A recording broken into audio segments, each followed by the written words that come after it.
Pemirsa, Partai Nasdem resmi menyatakan dukungannya kepada Basuki Cahayapurnama atau Ahok untuk maju sebagai calon gubernur dalam Pilkada DKI 2017. Ahok pun menyambut baik dukungan Partai Nasdem atas dirinya. Ahok menyatakan siap bekerja untuk memenuhi harapan Partai Nasdem. Pernyataan dukungan Partai Nasdem disampaikan pengurus Nasdem DPD DKI Jakarta pada Jumat pagi. Nasdem melihat Ahok merupakan kader bangsa yang memiliki potensi untuk membawa kemajuan DKI Jakarta. Partai Nasdem menyatakan siap mendukung Ahok sebagai calon gubernur dalam bentuk ataupun jalur apapun, baik independen maupun jalur partai politik. Sementara itu, Gubernur DKI Jakarta Basuki Cahayapurnama atau Ahok menyambut baik dukungan Partai Nasdem atas dirinya. Ahok mengaku sudah sejak lama menjalin komunikasi dengan Partai Nasdem. Ahok mengingatkan bahwa dirinya juga merupakan salah satu dari 45 deklarator Ormas Nasdem.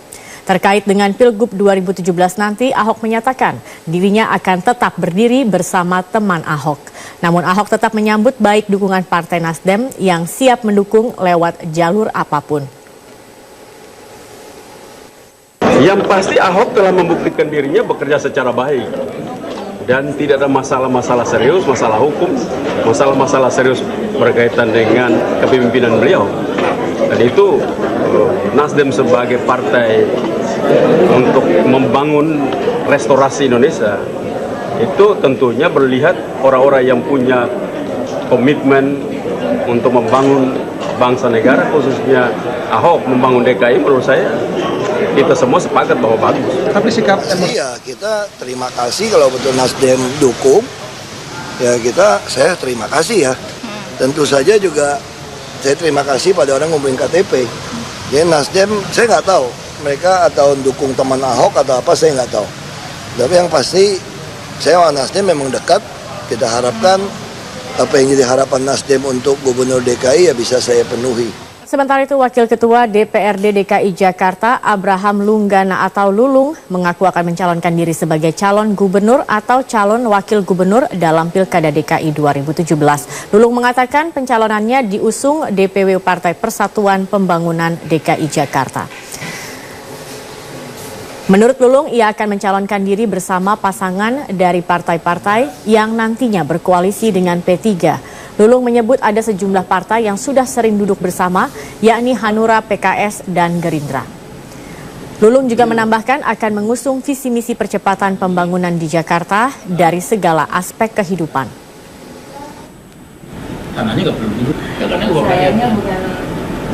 Dan kepada seluruh wilayah cabang sudah sepakat untuk mencalonkan saya sebagai calon gubernur atau calon wakil gubernur nantinya, karena kita tahu kita tidak cukup satu calon, karena persyaratannya itu adalah 20 kursi 15%. Oleh karenanya saya akan melakukan musyawarah kerja wilayah, tentunya hasil daripada survei yang sudah dilaksanakan oleh kita cukup baik ya, survei internal, dan harapan saya nanti bisa juga berkoalisi dengan partai-partai yang memang mau berkoalisi dengan kami. Justru nanti tinggal namanya apa gitu ya, koalisi namanya apa. Sementara sih kita koalisinya namanya Ikhlas, Ikhtiar lawan Ahok sekarang gitu. Sejumlah nama mulai mewarnai bursa calon gubernur DKI Jakarta. Dari beberapa nama yang muncul sebagai penantang Ahok, sebagian diantaranya adalah nama baru dalam pentas politik. pertarungan politik untuk merebut posisi nomor 1 di DKI Jakarta baru akan digelar setahun ke depan. Namun konstelasi politik menuju pemilihan gubernur DKI sudah mulai menghangat. Sejumlah nama mulai muncul dan menyatakan kesediaan untuk maju dalam pertarungan pemilihan gubernur dan wakil gubernur menantang Basuki Cahayapurnama atau Ahok yang jauh-jauh hari menyatakan akan kembali maju. Beberapa di antaranya adalah sosok muda dan baru dalam pentas politik, namun ada juga yang sudah sangat memiliki pengalaman dalam birokrasi. Ada nama musisi Ahmad Dhani yang menyatakan kesiapannya untuk maju sebagai gubernur DKI Jakarta setelah mendapat dukungan dari Partai Kebangkitan Bangsa. Memang PKB maunya saya menjadi gubernur DKI untuk lebih bisa selain mensejahterakan masyarakat Jakarta dan terutama warga Nahdien, karena saya adalah kader dari NU. Nama lain yang juga siap menghadapi Basuki Cahayapurnama atau Ahok adalah Sandiaga Uno yang diusung Partai Gerindra. Sandiaga Uno yang selama ini dikenal sebagai pengusaha muda yang sukses, rela pensiun dari dunia bisnis yang lama digelutinya untuk maju memimpin Jakarta. Dalam konsolidasi 6 bulan ke depan, saya akan turun mensosialisasikan tentunya sosok, menangkap aspirasi rakyat dan menawarkan program yang mudah-mudahan bisa diterima oleh warga Jakarta. Selain keduanya, sosok lain yang selama ini sudah malang melintang dalam birokrasi dan juga seorang pengacara yang sangat dikenal publik, Yusril Iza Mahendra juga menyatakan kesediaannya untuk maju memimpin Jakarta. Tidak masalah, kita galang kekuatan untuk mendapatkan 1 juta tanda tangan, insya Allah tidak akan selesai. Dan sampai hari ini kita lihat suara partai-partai sebagian besar itu bersatu.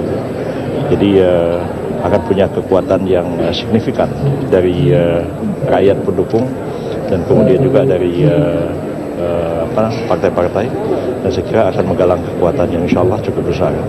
Meskipun memang masih perlu bekerja lebih keras untuk menyaingi tingkat popularitas untuk menyaingi tingkat popularitas dari gubernur petahana atau calon incumbent.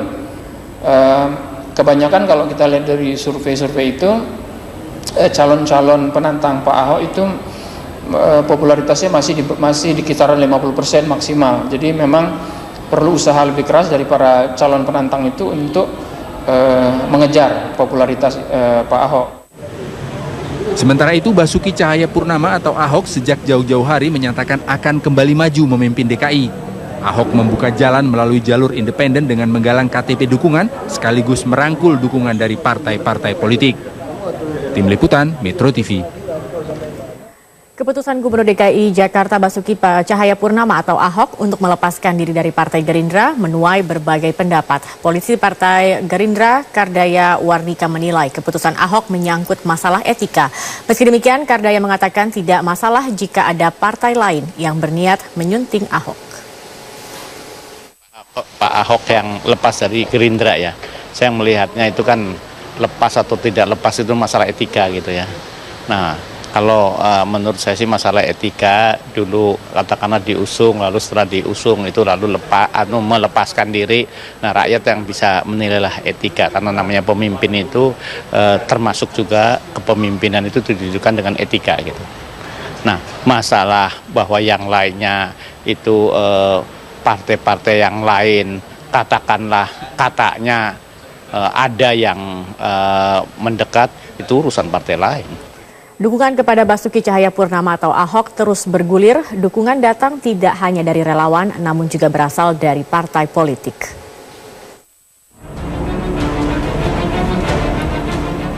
...2017 akan menjadi tahun penentu bagi warga Jakarta untuk kembali memilih pemimpin mereka.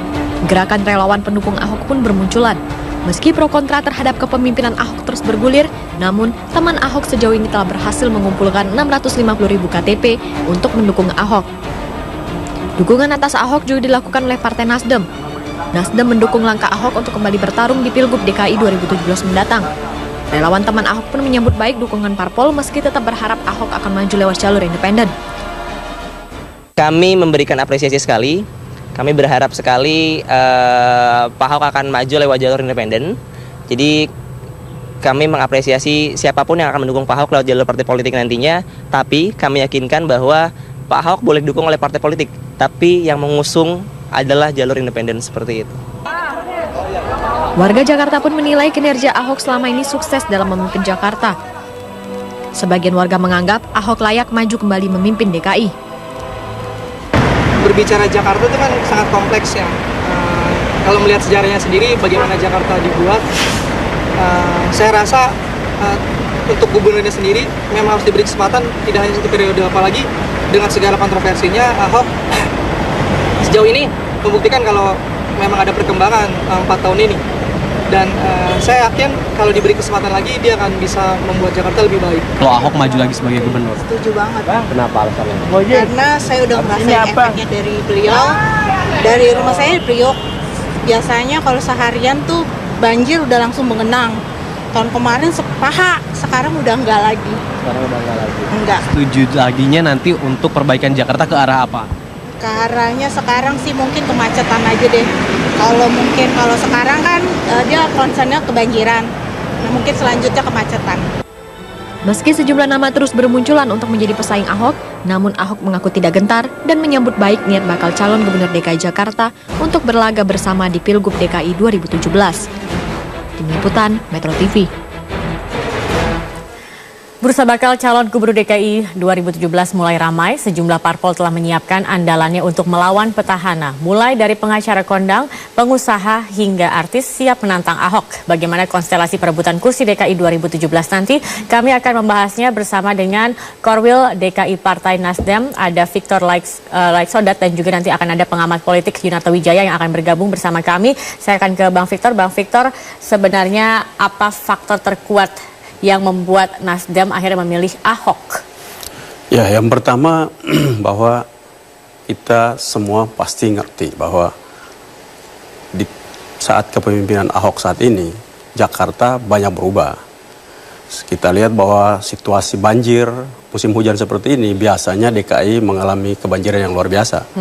Tapi kita tahu sampai saat ini memang banjir hampir pasti di beberapa tempat yang menurut saya sangat kecil dibandingkan kepemimpinan gubernur-gubernur sebelumnya. Kerjanya nyata. Ya, yang kedua, infrastruktur dibangun secara baik. Dan kita tahu bahwa apabila semua perencanaan infrastruktur itu selesai, Jakarta akan mengurangi banyak kemacetan-kemacetan, spot-spot kemacetan yang selama ini terjadi akan terkurangi luar biasa. Dan ini kita yakin bahwa Ahok mempunyai integritas dan kompetensi sebagai seorang pemimpin khusus untuk DKI yang begitu kompleksitas masalahnya. Karena itu membutuhkan orang-orang yang secara totalitas mempersembahkan dirinya, pikirannya, tenaganya, waktunya untuk secara totalitas membangun daerah ini. Dan itu tidak mudah. Dan kami melihat Ahok luar biasa, punya kekurangan-kekurangan, tetapi menurut saya pada saat seperti ini, yang pasti pemimpin itu dia harus jujur, terbuka, tidak korup, menyampaikan apa adanya. Dan itu menurut saya pertimbangannya apa, Bang? Setelah sekian lama Ahok juga sudah mulai berusaha mengumpulkan tanda tangan melalui jalur independen. Kenapa baru sekarang akhirnya Nasdem menyatakan diri? Ya, tentunya apa pertimbangannya dan 2017 itu baru konsultasi politik DKI. Dan memang tahapan sekarang adalah tahapan untuk mempersiapkan pencalonan. Karena itu mulai Partai Nasdem dengan tim 7 yang dibentuk menyiapkan diri, dan salah satu 2017 itu dari DKI itu akan mulai melakukan ada konsultasi politik. Nah, karena itu kami melihat, mencermati dengan baik kinerja dari saudara Ahok sebagai Gubernur DKI, cukup layak untuk Nasdem mencalonkan beliau. Oke, baik. Bang Victor, nanti kita lanjutkan kembali. Kami harus tidak dulu pemirsa. Setelah ini kami masih akan melanjutkan perbincangan ini. Dan juga kami ingin tahu bagaimana sikap Partai Nasdem jika nanti Ahok tetap memilih melalui jalur independen. Tetap bersama kami di Metro hari ini. Baik, pemirsa, kami akan kembali melanjutkan perbincangan ini. Sudah bergabung bersama kami di studio Metro TV, Yunarto Wijaya, pengamat politik. Selamat sore, Mas Toto. Selamat sore. Oke, kita tadi sudah melihat hari ini sudah ada deklarasi dari Partai Nasdem yang mendukung Ahok sebagai calon Gubernur DKI Jakarta. Sebenarnya kalau melihat dukungan kepada Ahok ini memang sudah ada banyak teman relawan atau teman-teman Ahok juga segala macam. Ini kalau Anda melihat, apakah Ahok memang merupakan sosok yang paling cukup kuat sendiri dalam konstelasi politik untuk Cagup DKI Jakarta? Iya, fenomena incumbent selalu menjadi epicentrum dari analisis mengenai elektabilitas menuju pilkada. Ada yang misalnya kemudian membandingkan elektabilitas Ahok pada saat ini dengan survei ketika setahun menjelang pilkada gubernur tahun 2012. Ada yang mengatakan peluang Ahok ini bisa berbahaya seperti Foke. Ketika dulu juga Foke di survei selalu paling tinggi. Dan memang sudah menjadi rahasia umum bahwa incumbent biasanya akan memiliki keunggulan dari sisi popularitas. Tapi yang tidak dibaca secara lebih jeli oleh orang-orang yang beranggapan seperti itu adalah variabel utamanya bukan elektabilitas untuk seorang incumbent, tetapi tingkat kepuasan publik atau approval rating terhadap orang tersebut. Foke dulu dalam survei setahun terakhir itu tidak pernah mencapai angka 50% dalam konteks kepuasan publik atau approval rating. Ahok itu di atas 60% kalau kita baca dari 3 atau 4 survei selama beberapa bulan terakhir. Jadi yang ingin saya katakan, memang Ahok memiliki modal kuat bukan dalam konteks elektabilitas peringkat 1 yang itu biasa dimiliki oleh hampir setiap incumbent, tapi tingkat kepuasan publik yang berbeda dengan apa yang didapatkan oleh Voke dalam survei setahun terakhir. Poin kedua, ya saya pikir juga menarik ketika Nasdem kemudian langsung mendeklarasikan nama Ahok, ketika kita tahu di saat yang bersamaan beberapa teman partai lain ini seakan-akan bahkan sedang mencari orang asal bukan Ahok. Saya berani mengatakan Ahok dan seperti itu. anti Ahok, Contoh Gerindra itu. begitu ya. Kalau kita lihat kan, saya agak menyayangkan orang besar seperti Pak Prabowo kemudian dan partai besar seperti Gerindra, suaranya seperti dikerdilkan oleh suara-suara yang hanya diwakili oleh M. Taufik misalnya dalam hal ini, sehingga seakan-akan Gerindra menjadi anti Ahok. Itu agak saya sayangkan. Kita tahu kalau kita baca dalam analisis media, ya Taufik dengan Ahok ini seperti ada konflik pribadi. Tapi kalau gitu. melihat bursa yang ada saat ini, seperti apa peluang dari masing-masing yang ada, nama-nama yang sudah mulai bermunculan? Kenapa tadi saya bandingkan secara ekstrim, ya Gerindra dengan Nasdem ini mengambil posisi yang sangat berseberangan dan resikonya juga akan sangat berseberangan.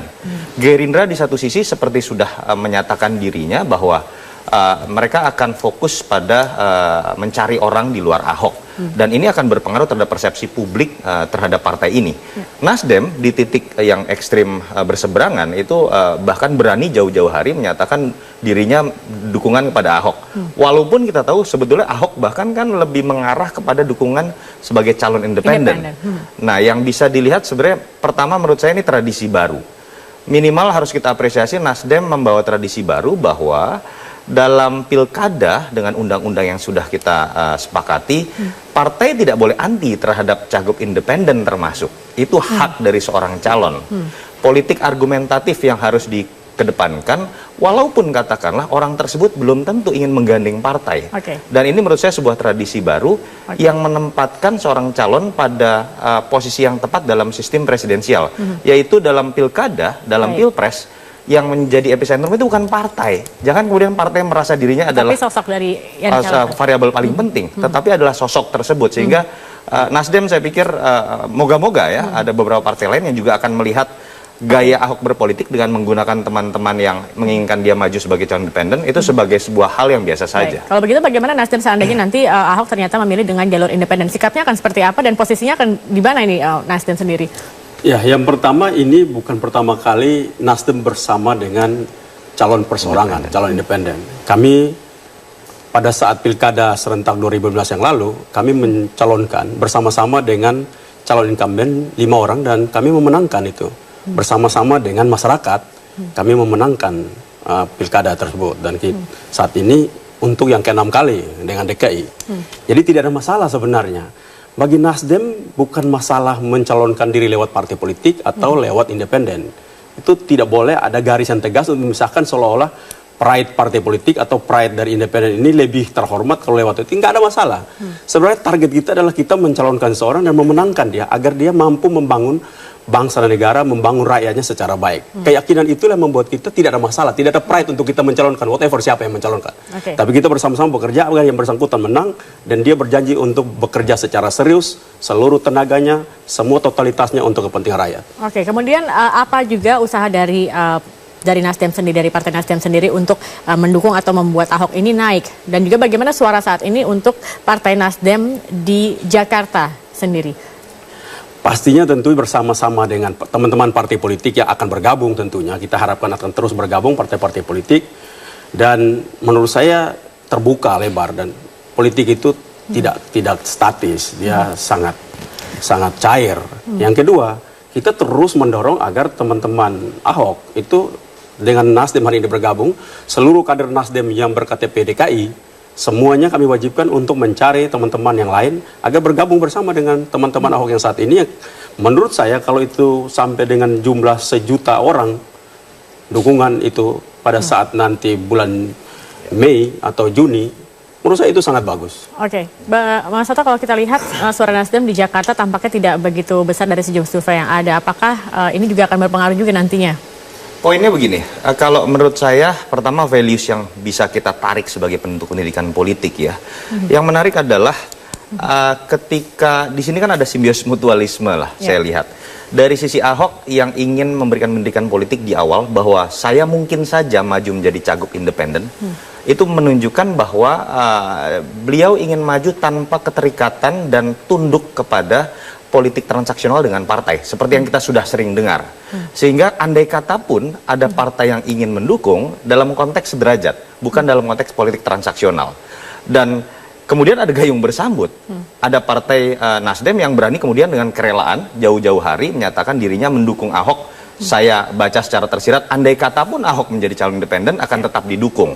Artinya apa? Di sini partai menempatkan dirinya secara lebih rasional, bukan pihak yang paling penting yang seringkali berujung kepada politik transaksional seperti mahar misalnya. Ini saya pikir sejalan dengan misalnya sering digembar-gembarkan oleh Nasdem terkait dengan pencalonan tanpa mahar misalnya. Atau ada variabel kedua juga, koalisi tanpa syarat. Dalam arti dukungan politik ketika yang dipilih, yang didukung kalau sudah begitu, terpilih. apa keuntungannya bagi Nasdem? Iya, kita sedang berbicara values, bahwa partai tidak serta-merta hanya mencantumkan variabel kekuasaan semata, tapi ada variabel values yang kemudian juga bisa dicanangkan di situ. Dan saya berharap ini bukan kosmetik politik belaka, dan saya pikir dengan sosok seperti Ahok, saya pikir tidak mungkin lah bermain-main begitu ya. Dengan Nasdem mendukung Ahok sebagai calon gubernur 2017 nanti, apakah partai-partai lain akan mengikuti juga? Apakah akan ada konstelasi seperti ini? Nanti kita akan membahasnya kembali. Pemirsa, usai jeda berikut ini tetap bersama kami di Metro hari ini. Baik pemirsa, kami akan lanjutkan kembali perbincangannya. Mas Sato, kalau kita melihat saat ini bursa dari calon gubernur DKI Jakarta sudah ada beberapa nama yang diajukan oleh berbagai partai politik yang ada. Tapi kemudian dengan Nasdem kemudian mendeklarasikan secara pasti bahwa mendukung Ahok, akankah ini diikuti oleh partai-partai lain sepertinya, atau memang nantinya hanya ada dukungan dari Nasdem sendiri? Iya, tadi kita bicara values ya. Minimal kalau kita bicara values yang tadinya katakanlah harga maharnya tinggi dipasang, ini mungkin sekarang partai tertentu yang masih berbicara mahar akan berpikir lebih hati-hati begitu. Mungkin harganya akan turun begitu kan. Walaupun Ahok saya yakin anti politik mahar. Yang kedua, ya kita harus bicara realistis juga. Pertanyaannya kemudian memang apa yang bisa didapatkan oleh strategi Nasdem yang berani mendeklarasikan bahkan jauh-jauh hari. Ya, ada yang disebut dengan kotil efek ini dalam ilmu politik, bahwa ketergantungan elektabilitas partai itu akan dipengaruhi juga oleh pilihannya. Kalau di level nasional dalam pilihannya untuk mencalonkan siapa yang menjadi capres. Di level daerah ya siapa yang akan menjadi calon kepala daerah. Dan ketika sosok tersebut diidentikan dengan partai tertentu dan kemudian berhasil terpilih, itu biasanya akan ikut mendongkrak juga elektabilitas dari parpol. Itu biasa dalam ilmu politik. Jadi saya pikir itu bonus yang mungkin bisa didapatkan ketika ada aspek values juga yang dikedepankan. Nah, bukan tidak mungkin saya pikir akan ada parpol-parpol yang juga berpikir hal yang sama. Karena detik ini sebetulnya Ahok kan tidak bisa diklaim oleh partai manapun. Karena Ahok pada detik ini bukan kader parpol manapun. Tetapi yang bisa diklaim adalah bagaimana parpol yang mendukung Ahok ini kemudian bisa diidentikan di persepsi publik dekat juga dengan prinsip-prinsip yang dipegang Ahok. Misalnya dalam hal survei kita melihat Ahok sering diidentikan dengan integritas, masalah pemerintahan yang bersih, tegas. Ini kan kemudian juga bisa jadi kotil efek tadi yang saya pikir bisa dinikmati oleh parpol tersebut. Dan itu hal yang biasa, simbiosis mutualisme yang biasa terjadi. Dan bahkan kalau kita lihat kan partai lain juga sudah berusaha menarik kotil efek tersebut ya. Ada yang misalnya menarik perhatian dengan mencalonkan artis seperti Ahmad Dhani misalnya. Sekarang sedang ramai.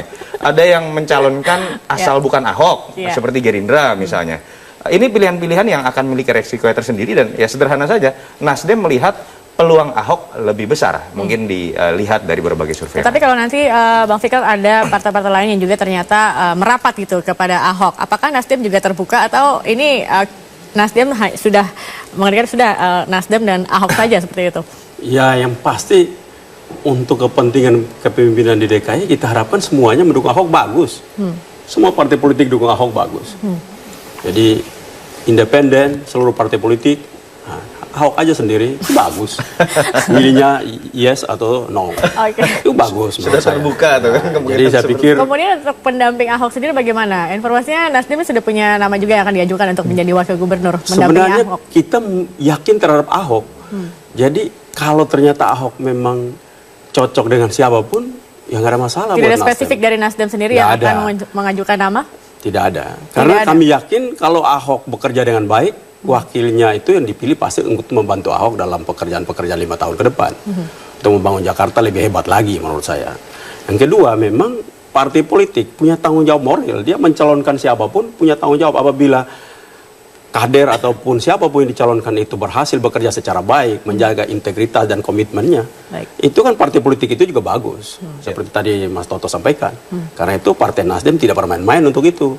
Punya resiko besar apabila ternyata kader yang dimajukan cenderung korup, cenderung menipu, janji-janji politiknya itu ternyata tidak terpenuhi, dan ini kan membahayakan partai ini. Oke, kalau kita lihat nanti 2017 sepertinya akan sangat seru sekali dengan nama-nama yang ada saat ini. Mas Toto, kalau melihat nanti akan seperti apa ini konstelasi politik dalam Pilgub 2017? Jakarta sudah memperlihatkan sebuah kejutan di tahun 2012. Artinya ada peristiwa tidak terduga yang kemudian bahkan berpengaruh sampai level nasional. Tanpa ada Pilkada DKI 2012, kita tidak melihat Jokowi menjadi presiden misalnya. Dan itu adalah sebuah eksperimen pendidikan politik yang luar biasa. Kita lihat bagaimana dulu maju seorang Jokowi dengan Ahok. Bahkan maju juga eks-presiden sebuah partai menengah, PKS dalam hal ini Hidayat Nur Wahid. Maju juga seorang pengamat politik di level nasional. Maju juga incumbent saat itu Foke yang disurvei awal-awal sangat kuat katakanlah. Tapi kemudian ada pendidikan politik yang menarik untuk dikaji. Ternyata kemudian yang menang adalah seorang kepala daerah hanya di level Solo dan Belitung Timur. Artinya kekhawatiran kita mengenai rasionalitas pemilih yang selama ini tidak terbentuk itu terjawab di Jakarta, bahwa masyarakat asal disuguhkan oleh sebuah kampanye yang sifatnya positif, calon-calon yang memang memiliki track record, itu juga bisa menjadi rasional. Itu yang menyebabkan saya agak kaget kalau ada beberapa partai masih menyorongkan nama-nama sekedar yang populer dan kontroversial, menyodorkan nama-nama yang sekedar memiliki ketokohan di level nasional di sektor tertentu. Itu terbukti tidak mempan menghadapi rasionalitas pemilih di masyarakat Jakarta. Dulu Hidayat Nur Wahid kurang terkenal apa di level nasional sebagai mantan calon presiden, bahkan tanda kutip yang dicalonkan begitu ya. Faisal Basri kurang terkenal apa sebagai seorang pengamat ekonomi di level nasional.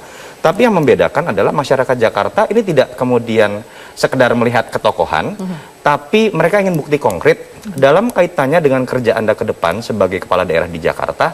Apa yang pernah Anda lakukan juga di bidang yang sama sebagai kepala daerah. Itu yang menyebabkan dari jualan ke-6 calon yang muncul di Jakarta, yang paling bisa terima adalah Jokowi yang punya bukti konkret di Solo dan Ahok yang punya bukti konkret di Belitung Timur. Itu rasionalitas pemilih yang muncul. Sayangnya beberapa partai kemudian tidak menyadari pembelajaran yang sudah diambil tahun 2012, malah lagi-lagi terjebak dalam perilaku pemahaman terhadap perilaku pemilih yang primitif. Artinya Nasdem yang bisa mengangkat dan bisa menangkap ini dengan baik. Menurut saya ini sebuah kecerdasan dalam membaca survei dan menangkap fenomena pemilih di Jakarta. Dengan melihat hal tersebut atau ya itu Mas Toto lah. Tapi yang pasti Nasdem itu realistis saja. Lihat seorang bekerja dengan serius, totalitas, ya itu common sense saja itu.